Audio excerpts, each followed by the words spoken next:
প্ৰচাৰলৈ আৰু এই মুহূৰ্তত লৈ আহিছো ডাঙৰ খবৰ এক বিগ ব্ৰেকিং নিউজ এই মুহূৰ্তত গৰিমা শইকীয়া গাৰ্গে চাৰ্জশ্বিটত থকা কথাখিনি দাঙি ধৰি কিছু বিস্ফোৰক অভিযোগ উত্থাপন কৰিছে এটা শেহতীয়া পোষ্ট এই পোষ্টটোতে লিখিছে ফেচবুকত আৰু গৰিমা শইকীয়া গাৰ্গৰ যিখিনি কথা সেয়া অত্যন্ত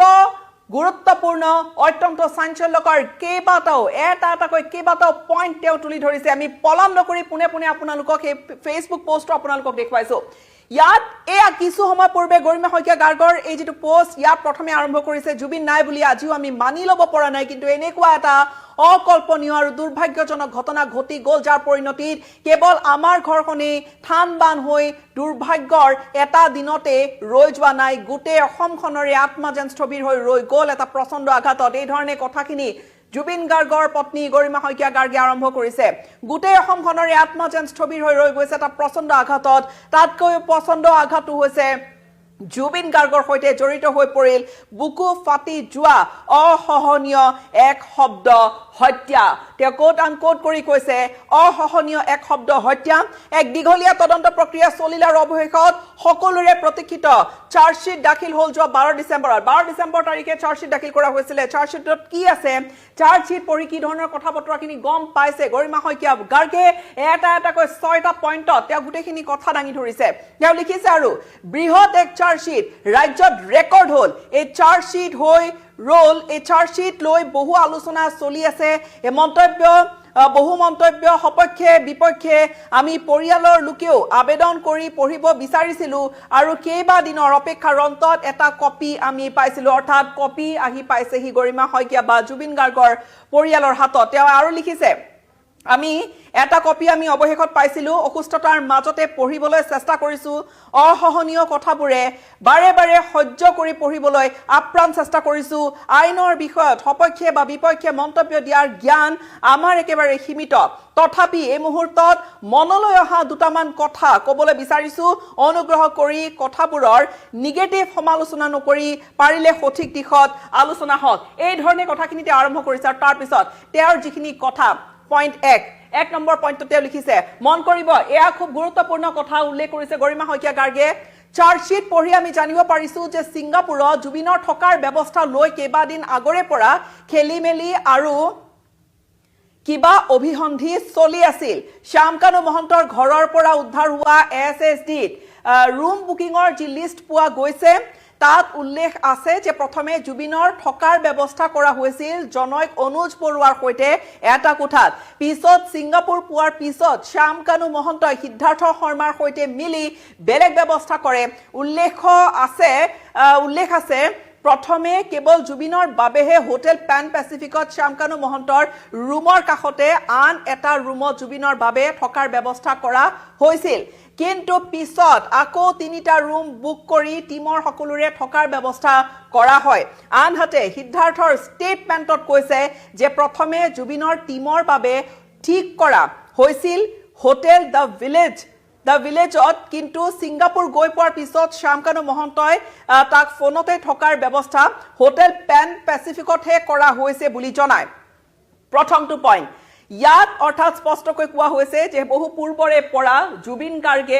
ক'ত থাকিব সেয়া এখন বেলেগ এখন হোটেল বুক কৰা হৈছিল আৰু তাৰ পিছত হঠাৎ সেই হোটেলখন পেন পেচিফিক হৈছিল প্ৰথমে দ্য ভিলেজত থকাৰ কথা আছিল কিন্তু ছিংগাপুৰ গৈ পোৱাৰ পিছত শ্যামকানু মহন্তই তাক ফোনতে থকাৰ ব্যৱস্থা হোটেল পেন পেচিফিকত কৰা হৈছে বুলি জনাইছিল তাৰ পিছত যিজন ব্যক্তিক এটা ইমান ডাঙৰ ফেষ্টিভেলৰ ব্ৰেণ্ড এম্বেছাডৰ হিচাপে নিমন্ত্ৰণ কৰিছিল আৰু যিজন ব্যক্তি যাব নোৱাৰিলে শ্যামকানু মহন্তই আত্মহত্যা কৰিব বুলিও ভাবুকি দিছিল কেইবাজনৰো সাক্ষ্য প্ৰমাণ অনুসৰি ব্ৰেকেটত লিখিছে এইখিনি কথা সেইজন ব্যক্তিৰ থকাৰ ব্যৱস্থা লৈ সিদ্ধাৰ্থৰ ইমান খেলি মেলি কিয় আৰু জুবিন গাৰ্গৰ ৰুম কোনোবা অনুজ বৰুৱাৰ সৈতে কিয় এই প্ৰশ্ন তেওঁ তুলিছে এই ক্ষেত্ৰত মেনেজাৰ হিচাপে সিদ্ধাৰ্থ আৰু আয়োজক হিচাপে শ্যামকানু মহন্তৰ মূল দায়িত্ব আছিল জুবিনৰ বাবে সন্মান সহকাৰে থকাৰ ব্যৱস্থা কৰাৰ এই সকলোবোৰ অসমৰ পৰা ওলোৱাৰ আগতেই সিদ্ধান্ত ল'ব লাগিছিল স্পষ্টকৈ লিখিছে গৰিমা শইকীয়া গাৰ্গে জুবিন গাৰ্গৰ পত্নীয়ে দ্বিতীয় পইণ্টলৈ আহিছো তেওঁ এটাকৈ তেওঁ 6টা পইণ্ট দাঙি ধৰিছে দ্বিতীয় পইণ্টলৈ আহিছো দ্বিতীয় পইণ্টত তেওঁ লিখিছে জুবিন গাৰ্গে অসমতে হওক দেশৰ আন কোনো ঠাইতে হওক অথবা বিদেশতো কেতিয়াও হোটেলৰ ৰুম বা হোটেলৰ ৰেজিষ্টাৰ কাৰ নামত কেনেকৈ বুক কৰা হৈছে কেতিয়াও চেক নকৰে সদায় তেওঁৰ মেনেজাৰ অথবা আয়োজকে চেক-ইনৰ কামবোৰ কৰে গতিকে হোটেলৰ ৰুম কাৰ নামত বুক কৰা হৈছিল বা ৰেজিষ্টাৰত কাৰ নাম আছিল সেই বিষয়ে নিসন্দেহে জুবিনে জনা নাছিল এই কথাবোৰত নিশ্চয় কু অভিসন্ধিয়ে আছিল হোটেলৰ এটা ৰুমৰ বুকিং লৈ ইমান ঘটনা ইমানবোৰ খেলিমেলি এইখিনি কথা লিখিছে গৰিমা শইকীয়া গাৰ্গে আৰু লগতে লিখিছে ইয়াৰ অন্তৰালত যে বেয়া কিবা মনোভাৱ আছিল কিবা অভিসন্ধি আছিল সেই কথাবোৰ স্পষ্ট হৈ আছে সেই অভিসন্ধিমূলক কথাবোৰ আদালতৰ মজিয়াত নিকপ কপিয়াকৈ প্ৰমাণ সহ প্ৰতিষ্ঠা হওক লগতে লিখিছে 3 নম্বৰ পইণ্টত শ্যামকানু মহন্তৰ ভাষ্যমতে জুবিনক মতা নাছিল জুবিন নিজে কৈছিল অথচ বহু আগৰে পৰাই জুবিনৰ ফটোৰে পোষ্টাৰ বনাই প্ৰচাৰ কৰি আছিল এই পইণ্টত গৰিমা শইকীয়া গাৰ্গে খুব স্পষ্টকৈ কথাখিনি বিস্ফোৰণ ঘটাইছে খুব স্পষ্টকৈ কথাখিনি উল্লেখ কৰিছে যে শ্যামকানু মহন্ত প্ৰথমে কৈছিলে যে জুবিনক মতা হোৱা নাছিল জুবিনে নিজে কৈছিল কিন্তু গৰিমা শইকীয়া গাৰ্গে যিখিনি কথা লিখিছে বহু আগৰে পৰাই জুবিনৰ ফটোৰে আসলতে পোষ্টাৰ বনাই প্ৰচাৰ কৰি আছিল আৰু সেই কথাই জুবিনক নেৰানেপেৰাকৈ কৈছিল যে ইতিমধ্যে প্ৰচাৰ কৰা হলে এতিয়া নগলে বহুত ডাঙৰ কথা হ'ব এজন শিল্পীক আমন্ত্ৰণ জনালে যে লিখিত এগ্ৰিমেন্ট হ'ব লাগে তেনে কোনো এগ্ৰিমেন্ট আমি এতিয়া জানিবলৈ পোৱা মতে এই ফেষ্টিভেলৰ বাবে কৰা হোৱা নাছিল অৰ্থাৎ এগ্ৰিমেন্ট হোৱা নাছিল এইখিনি কথা স্পষ্টকৈ গৰিমা শইকীয়া গাৰ্গে উল্লেখ কৰিছে সিংগাপুৰলৈ যোৱাৰ কোনো ধৰণৰ এগ্ৰিমেন্ট নাছিল এতিয়ালৈকে পৰিয়ালে যিখিনি কথা কৈছে আমি এতিয়া জানিবলৈ পোৱা মতে এই ফেষ্টিভেলৰ বাবে কৰা হোৱা নাছিল কোনো এগ্ৰিমেন্ট মেনেজাৰ হিচাপে সিদ্ধাৰ্থ আৰু আয়োজক হিচাপে শ্যামকানু মহন্তৰ সম্পূৰ্ণ দায়িত্ব আছিল জুবিনৰ সুৰক্ষা আৰু সিদ্ধাৰ্থে বিশেষভাৱে নিশ্চিত কৰিব লাগিছিল মেডিকেল কেয়াৰৰ যেহেতু জুবিন গাৰ্গৰ অসুস্থতাৰ কথা আছে মেডিকেল কেয়াৰৰ ব্যৱস্থা কৰিব লাগিছিল জুবিন গাৰ্গ যিকোনো এজন সাধাৰণ ব্যক্তি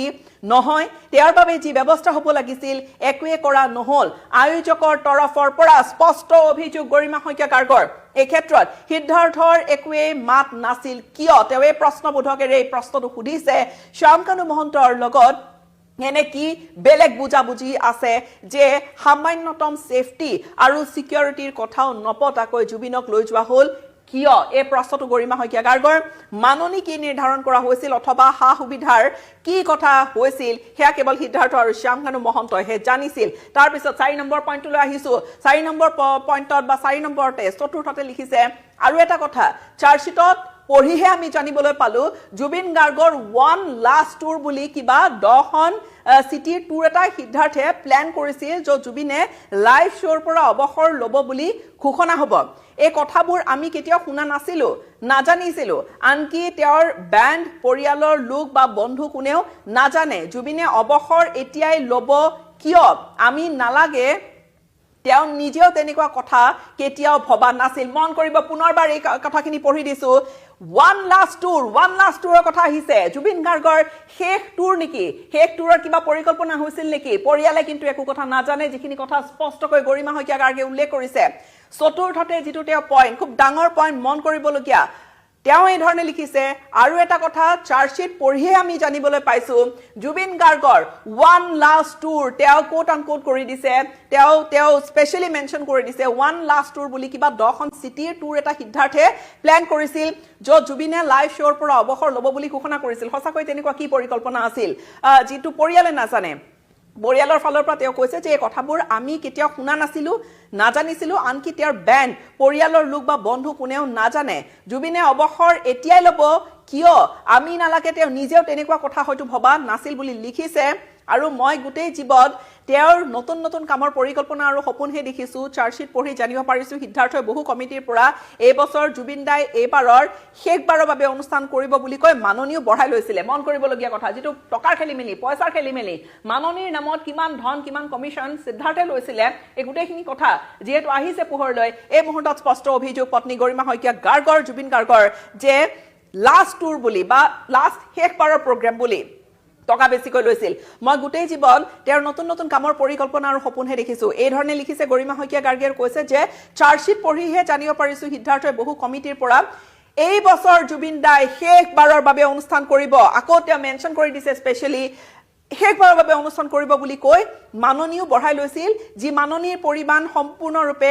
ৰেকৰ্ডত লিখা নাছিল এতিয়া এই ধৰণৰ প্ৰশ্নবোৰে গোটেই ডাঙৰ প্ৰশ্নবোধকটোৰ সৃষ্টি কৰিছে এনে ক্ষেত্ৰত প্ৰশ্ন উঠে শ্যামকানু মহন্তৰ সৈতে লিখিত চুক্তি নোহোৱাৰ কাৰণ কি যদি তাত মাননী লৈছে সেই যুক্তিৰে গৰিমা শইকীয়া গাৰ্গে সুধিছে এনে ক্ষেত্ৰত প্ৰশ্ন উঠে শ্যামকানু মহন্তৰ সৈতে লিখিত চুক্তি নোহোৱাৰ কাৰণ কি এতিয়া পঞ্চম নম্বৰ 5th পইণ্টলৈ আহিছো পঞ্চমতে লিখিছে 75 মিনিট যিখিনি কথা বিভিন্ন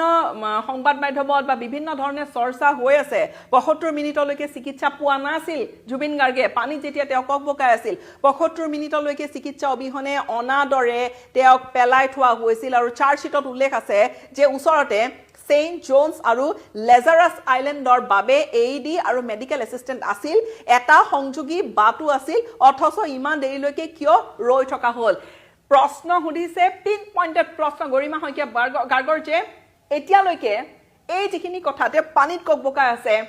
যিবোৰ কথা ওলাই আছিল যে ইমান সময় 72 মিনিটলৈকে তেওঁ কোনো চিকিৎসা সেৱা পোৱা নাছিলে তেওঁ যিখিনি লাগিছিল এসিস্টেন্স মেডিকেল এসিস্টেন্স সেইখিনি তেওঁ সময়মতে পোৱা নাছিলে তেওঁ এই প্ৰশ্নটো সুধিছে যে 72 মিনিটলৈকে চিকিৎসা অবিহনে অনাদৰে তেওঁ পেলাই থোৱা হৈছিল কিয়নো আন এটা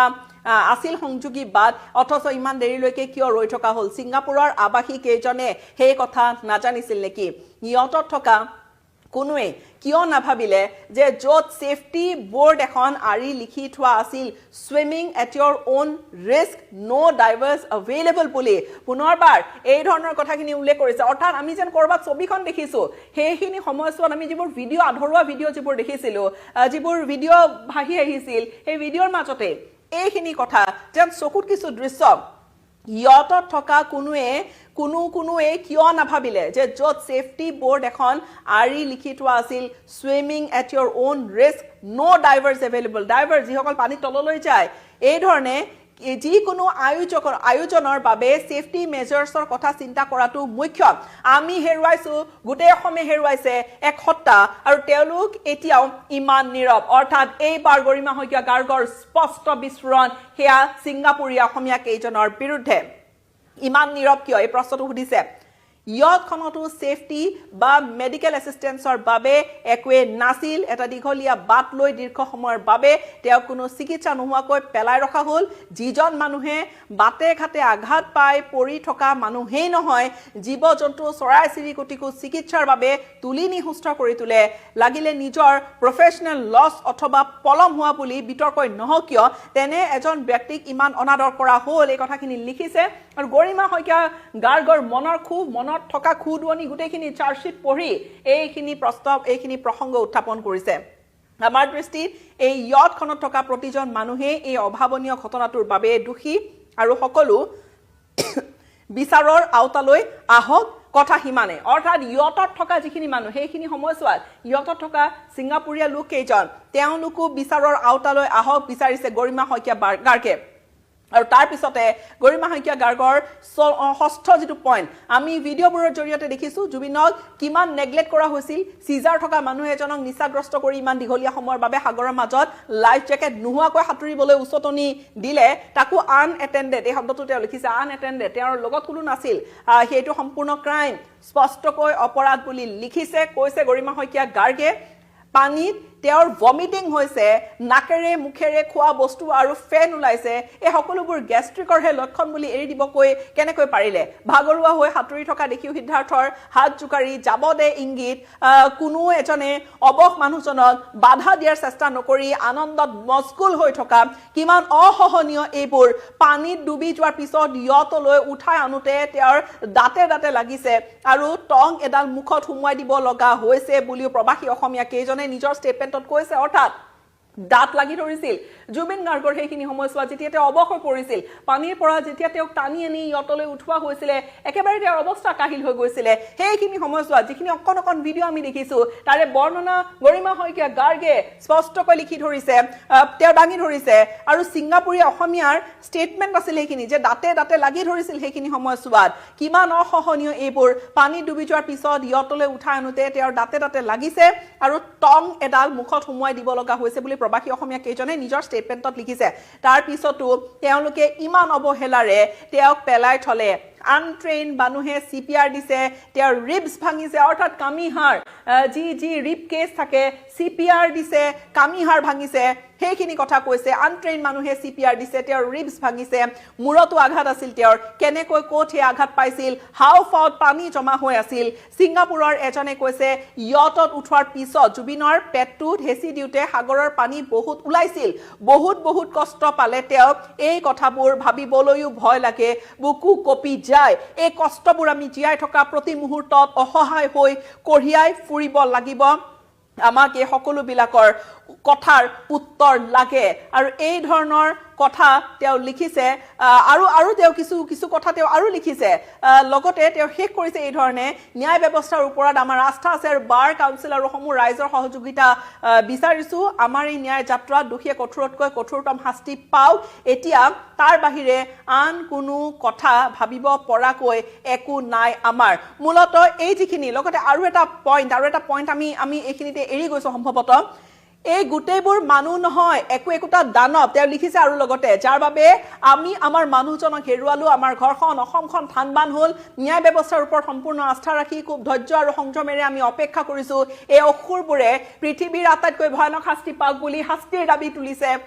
গৰিমা শইকীয়া গাৰ্গে 2000 চনৰ পৰাই মৃত্যুৰ তাণ্ডৱ চলা আমাৰ ঘৰখন সময়ৰ হুতত মাথো অলপ শান্তিত লাগিছিলহে তাকো এই অসুৰ বিলাকৰ সহ্য নহল মৃত্যুৰ ধুমুহাত বিধ্বস্ত আমাৰ ঘৰখন ডেকা পুত্ৰক হেৰুৱা এজন অসহায় পিতৃ নিজৰ সাহস আৰু শক্তি হৈ থকা ককায়েকক হেৰুৱা এজনী ভগ্নী আৰু মই তেওঁ লিখিছে এই ধৰণে যাৰ বাবে জুবিনে সকলো আছিল এতিয়া যেহেতু সকলো ন্যায় ব্যৱস্থাৰ অধীনত এই সময়ত আমি আশা কৰিছো এসআইটিয়ে দাখিল কৰা চাৰ্জশিটখন উপযুক্ত সাক্ষ্য প্ৰমাণ আৰু তথ্যৰে যথেষ্ট সবল আৰু পানী নখৰাকৈ ইতিমধ্যে দাখিল কৰিছে চৰকাৰী আইনজ্ঞসকলেও নিশ্চয় ইতিমধ্যে পঢ়ি সকলো চালি জাৰি চাইছে গতিকে এই মুহূৰ্তটো যদি তেওঁলোকে ভাবে এই সমস্ত মাৰাত্মক অপৰাধ কাণ্ডটোত অভিযুক্ত কেইজনক আদালতত দোষী সাব্যস্ত কৰিবৰ বাবে যদি কিবা আৱশ্যক আছে তেন্তে আমাৰ একান্ত অনুৰোধ এসআইটি আৰু চৰকাৰী আইনজ্ঞসকলে আকৌ এবাৰ ৰিভিউ কৰি প্ৰয়োজনীয় আইনী পদক্ষেপখিনি যাতে কৰি লয় মাননীয় মুখ্যমন্ত্ৰী মহোদয়ে খুব সদ্ভাৱেৰে উল্লেখ কৰিছিল ফাষ্ট ট্ৰেক বিচাৰৰ কথা সেই কথাখিনি গৰিমা শইকীয়া গাৰ্গে লিখিছে আৰু লিখিছে এতিয়া আমি একান্তভাৱে বিচাৰিছো ফাষ্ট ট্ৰেকৰ এটা স্পেশাল বেঞ্চ আদালত য'ত ডেইলি বেসিছত কেৱল জুবিন গাৰ্গৰ কেছৰ শুনানি হওক যাতে অতি সোনকালে জুবিন গাৰ্গে ন্যায় পায় নহলে 300তকৈও অধিক উইটনেছ পুনৰ লিখিছে তেওঁ 300তকৈও অধিক উইটনেছৰ শুনানিত বহু বছৰ লাগিব justice delayed is justice denied চৰকাৰলৈ আৰু এটা বিশেষ অনুৰোধ কৰিছে যাতে এটা ষ্ট্ৰং পাব্লিক প্ৰসিকিউটৰৰ টিম গঠন কৰি দিয়ে য'ত জ্যেষ্ঠ অধিবক্তা দুজনমান যাৰ ওপৰত ৰাইজৰ শ্ৰদ্ধা আৰু আস্থা আছে থাকে এজ লিগেল এডভাইজাৰ্ছ আৰু টিমটো প্ৰয়োজনীয় মেন পাৱাৰ তথা লজিষ্টিক্সৰ হা সুবিধাৰে সবল কৰি দিয়ে তেতিয়াহে ন্যায় প্ৰতিষ্ঠা জোৰদাৰ হ'ব অভিজ্ঞ এসআইটি টিম আৰু পাব্লিক প্ৰসিকিউটৰ্ছৰ টিম লগ লাগি চাৰ্জশিটখন যাতে সবলভাৱে কোনো এজনো অভিযুক্ত হাৰি যোৱাৰ হুৰুঙা নথকাকৈ ন্যায়ালয়ত উপস্থাপন কৰি সঠিক আৰু শুদ্ধ ন্যায় প্ৰতিষ্ঠা কৰে এতিয়া সমগ্ৰ সেয়াই অপেক্ষা জুবিন গাৰ্গে যদি ন্যায়ৰ পৰা বঞ্চিত হ'ব লগা হয় তেন্তে আন জনগণৰ বাবে ন্যায় কি হে প্ৰশ্নটো উঠিছে ন্যায় ব্যৱস্থাৰ ওপৰত আমাৰ আস্থা আছে আৰু বাৰ কাউন্সিল আৰু সমূহ ৰাইজৰ সহযোগ বিচাৰিছো আমাৰ এই ন্যায়ৰ যাত্ৰাত দোষীয়ে কঠোৰ পৰা কঠোৰতম শাস্তি পাওক এই ধৰণে গোটেইখিনি কথা লিখিছে গৰিমা শইকীয়া গাৰ্গে অত্যন্ত গুৰুত্বপূৰ্ণ প্ৰসংগ তেওঁ উল্লেখ কৰিছে গৰিমা শইকীয়া গাৰ্গে মাত্ৰ কিছু সময় পূৰ্বে এই যে দীঘলীয়া ফেচবুক পোষ্টটো লিখিছে তাত কিছু কথা স্পষ্ট যে কেনেকুৱা ধৰণৰ এটা ঘটনাৰ জুবিন গাৰ্গ সন্মুখীন হৈছিল চাৰ্জশিট তেওঁলোকে পঢ়িছে পঢ়াৰ পিছত কিছু পইণ্ট তেওঁ দাঙি ধৰিছে যিখিনি পইণ্টত সিদ্ধাৰ্থৰ কি খেলিমেলি আছিল টকা পইচাৰ পৰা বা তেনেকুৱা মাননীৰ কথা এগ্ৰিমেণ্ট কিয় হোৱা নাছিল শেষ মুহূৰ্তত জুবিন গাৰ্গৰ দৰে এটা হত্যাক হোটেলত এটা কোঠা দিয়াৰ নামত ইমান খেলিমেলি হৈছিল তাৰ পৰা আৰম্ভ কৰি কোনে সেই ওৱান লাষ্ট টুৰৰ পৰিকল্পনা কৰিছিল ওৱান লাষ্ট টুৰ য'ত অবহৰৰ কথা ঘোষণা কৰিবলগীয়া আছিল জুবিন গাৰ্গে সকলোখিনি কথা দাঁত লাগি ধৰিছিল জুবিন গাৰ্গৰ পানী থকা অৱস্থাত আৰু সেই ভিডিঅ'বোৰৰ প্ৰসংগটো আছে যে ভিডিঅ'বোৰ কেনেকৈ টুকুৰা টুকুৰকৈ ভাগি আহিছিল কেনেকৈ টুকুৰা টুকুৰ হৈছিল সেই ভিডিঅ'বোৰ সম্পূৰ্ণ ভিডিঅ' SIT টিমে তেওঁলোকে তন্নতন্নকৈ পৰীক্ষা কৰিছে তেওঁলোকে চালিজাৰি চাইছে কিন্তু ইয়াত থকা কথাখিনিৰ জৰিয়তে জুবিন গাৰ্গৰ শেষ মুহূৰ্তৰ যিটো বৰ্ণনা দাঙি ধৰিছে অত্যন্ত তেওঁৰ অৱস্থা কাহিল হৈ পৰিছিল পানীত দাঁতে দাঁতে লাগি গৈছিল টং দি তেওঁ দাঁত এৰুৱাবলগীয়া হৈছিল অভিজ্ঞ গৰিমা শইকীয়া গাৰ্গে তেওঁৰ পত্নীয়ে নিজে লিখিছে যে টং দি দাঁত এৰুৱাবলগীয়া নহয় আনকি CPR এনেকৈ দিবলগীয়া হৈছিল অনভিজ্ঞ মানুহে CPR দিছে ৰিবছ ভাঙিছে অৰ্থাৎ কামিহাৰ তেওঁৰ ভাঙিছে অত্যন্ত এক ভয়ানক এখন ছবি মুহূৰ্তত আহিছে মনলৈ শেষত তেওঁ ন্যায় ব্যৱস্থাৰ ওপৰত আস্থা ৰাখিছে আৰু ফাষ্ট ট্ৰেক আদালতৰ কথাটো সজোৰে উল্লেখ কৰাই নহয় লাগিলে সকলোখিনি লজিষ্টিকেল গোটেইখিনি সহায় সহযোগিতা টিমটোৱে পাওক লিগেল এডভাইজাৰ্ছ থাকক পাব্লিক প্ৰচিকিউটৰৰ কথা তেওঁ উল্লেখ কৰিছে আৰু কৈছে যে দানকপেটাই শাস্তি পাওক কঠোৰৰ পৰা কঠোৰতম শাস্তি বিচাৰিছে ন্যায়ৰ অপেক্ষাত সমগ্ৰ জুবিন গাৰ্গৰ অনুৰাগী সমগ্ৰ ৰাজ্য এটা যেন এনেকুৱা সময় যিটো সময়ত যেন অসমখন থমকি ৰৈছিল যেন আজিও কৰবাত অসমখন থমকি ৰৈ গৈছে পৰিয়ালে যিখিনি গুৰুতৰ অভিযোগ উত্থাপন কৰিছে যিখিনি কথা উল্লেখ কৰিছে গৰিমা শইকীয়া গাৰ্গে ইয়াৰ পিছত আমি আগবাঢ়িব আমি এই গোটেই কেছ প্ৰক্ৰিয়াটো আগবাঢ়ি থকা দেখিম কেনেকৈ আগবাঢ়ে সেয়া লক্ষণীয় বা কি ধৰণৰ কথা বতৰা কিন্তু পৰিয়ালে এটা কথা স্পষ্ট কৰি দিছে যে এটা ভয়ংকৰ যেন কৰবাত বিস্ফোৰণ ঘটাইছে পৰিয়ালে আৰু ভয়ংকৰ কথা যে সন্নিৱিষ্ট আছে চাৰ্জশ্বিটত সেইখিনি পৰিয়ালে নিজে উল্লেখ কৰিছে আৰু কঠোৰৰ পৰা কঠোৰতম শাস্তিৰ দাবী কৰিছে অপৰাধীৰ